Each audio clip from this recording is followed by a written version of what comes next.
Welcome back to SourceFed. I'm Bree. And I'm Matt. This episode of SourceFed is brought to you by Hungry Shark World. More sharks, more levels, bigger, hungrier, sharkier. Starting off with some serious, terrible news. Tuesday night, terrorists attacked an airport in Istanbul. 3 suicide attackers entered the airport from a taxi and proceeded to fire on a crowd before detonating themselves, killing 41 people and injuring 239 others. As of Wednesday, 128 people remained hospitalized, according to officials. Many of the 41 victims killed were Turkish, including 10 airport staff members. The attack also killed 6 Saudis and wounded 27 more. Other victims included citizens from Iraq, Tunisia, China, Iran, Ukraine, Jordan, and Uzbekistan. ISIS is suspected but not confirmed to be responsible for the attack. The method is similar to the mass shooting and suicide bombings in the Bataclan concert hall in Paris last November, which ISIS did claim responsibility for. And ISIS did promise an uptick in attacks during the holy month of Ramadan, which ends July 5th. Turkey has been particularly devastated by terror attacks over the past year, which the Turkish government has blamed on ISIS and Kurdish militants. The attack on Tuesday is the 8th suicide bombing in the country so far this year. At least 140 people have been killed. Turkey is especially vulnerable to ISIS attacks in part because Turkey is helping the US-led coalition against ISIS cells in Iraq and Syria, and Turkey allows coalition planes to fly raids from its territory. But just 5 hours after the attack, Istanbul Ataturk Airport was back up and running, something that forensics experts called astonishing and claimed would lead to a compromise and contamination of evidence. The airport's operator defended its actions as it is the 3rd busiest airport in all of Europe. It's always devastating to hear about mass death and destruction, and frankly, it sucks to know. It sucks to discuss.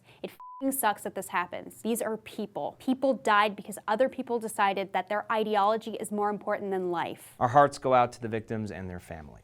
Yesterday, YouTuber Calum McSwiggan posted a photo to Instagram of himself in a hospital bed with a caption explaining that he had been assaulted by 3 men outside of the Abbey, a gay club in West Hollywood. Calum said he suffered 3 broken teeth and 6 stitches in his forehead as a result of the attack. But now Calum is facing allegations that he may have made up or exaggerated the attack. In a statement to the Advocate, Holly M. Perez, captain of the West Hollywood station of the LA County Sheriff's Department, said officers were unable to substantiate the assault and that McSwiggan had no visible injuries when officers responded to the 911 call on the scene after deputies observed him vandalizing a car. Calum was then booked and photographed for breaking the side mirror off of a car and was subsequently placed in a cell by himself in the West Hollywood police station. It was there that station personnel say Calum was then observed injuring himself with the handle and receiver to a payphone inside the cell. So, we have 2 competing versions of events. On one hand, Calum says he was attacked outside the club and that police failed to fully investigate or find his assailants. This version is backed up by his friends Riyadh Khalif, Melanie Murphy, and Doug Armstrong, who were all partying post-VidCon with Calum, although it should be noted they were not present during the attack. Then we have the police's version of events, which implies that Calum made up the attack to cover for vandalizing someone's car. And the photo discrepancy is tough to explain. If Calum was assaulted before the police arrived, why is his face uninjured in the booking photo? There's definitely something missing from the story, so it's important to point out we don't have all of the facts at this point. We did reach out to Jonathan Katz, an attorney who represents YouTubers and is familiar with the situation. He gave us the following statement. The premise that these 4 LGBT creators conspired to call the police to investigate a fabricated gay bashing is completely absurd. This seems like yet another example of a victim-blaming Twitter mob using an innocent person's tragedy to show off their moral superiority. On the bright side, one thing is for certain with this story: whatever turns out to be the truth, we will definitely be able to lose just a little more of our already diminished faith in humanity.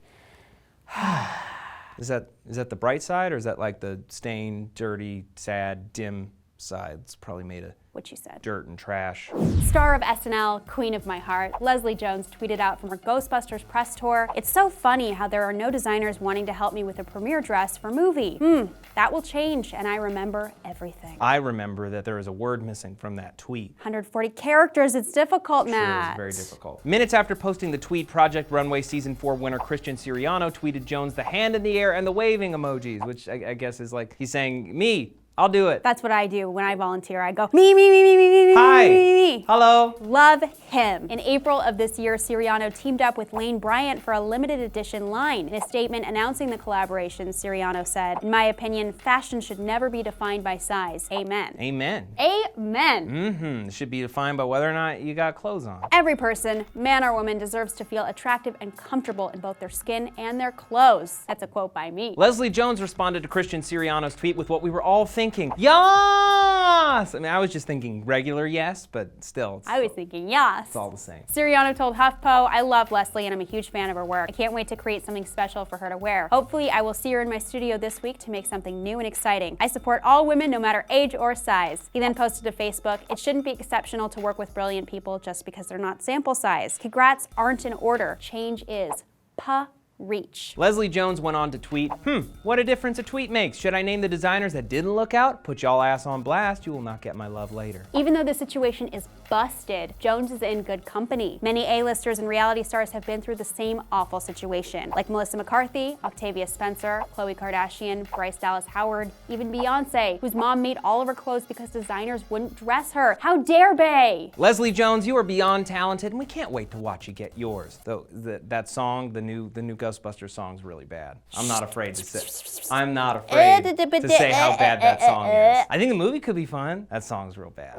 More than 233 women have successfully completed training for combat jobs in the Marines, and according to a new gender integration plan laid out by the Marines, anyone may apply for the specialty positions for which they are qualified. Navy Secretary Ray Mabus affirmed on Tuesday that women applying for combat jobs will have to meet the same physical standards as men. I will never lower standards. Let me repeat that. Standards will not be lowered for any group. Standards may be changed as circumstances in the world change, but they'll be changed for everybody, which I think we're all in agreement with. You know what that sounds like? Fair. Yeah, fair as hell. Part of changing the standards includes removing the word man from the titles of 19 positions, which has many people up in arms. Anti-tank missileman is now anti-tank gunner. Field artillery operations man is now field artillery operations chief, and so on. And so what? So what? Legitimately, it just sounds like they all got a promotion. You went up from man to chief. Chief's better. Sergeant Jeff Heath, a Marine rifle person, commented on the integration plan, stating, on one hand, the name changes from man to person or whatever they want to call it doesn't really matter. They could call mortarmen bakers for all I care. But on the other, it's a direct reflection on society's crybaby political correctness. Turns out the people crying political correctness are the only ones crying about this. Some quotes taken from the Marines' Facebook page. Are they going to stop calling them Marines next? LOL, glad I only got a few months left. There were some positive statements. You know, I was going to complain about PC crap, but infantry assault Marines sounds kind of cool. You know what else sounds cool? Firefighter, police officer, flight attendant. Well, okay, that's a step too far. Flight attendant doesn't sound cool at all. Job titles should reflect the job being done, not the gender of the person doing the job. Otherwise, dudes,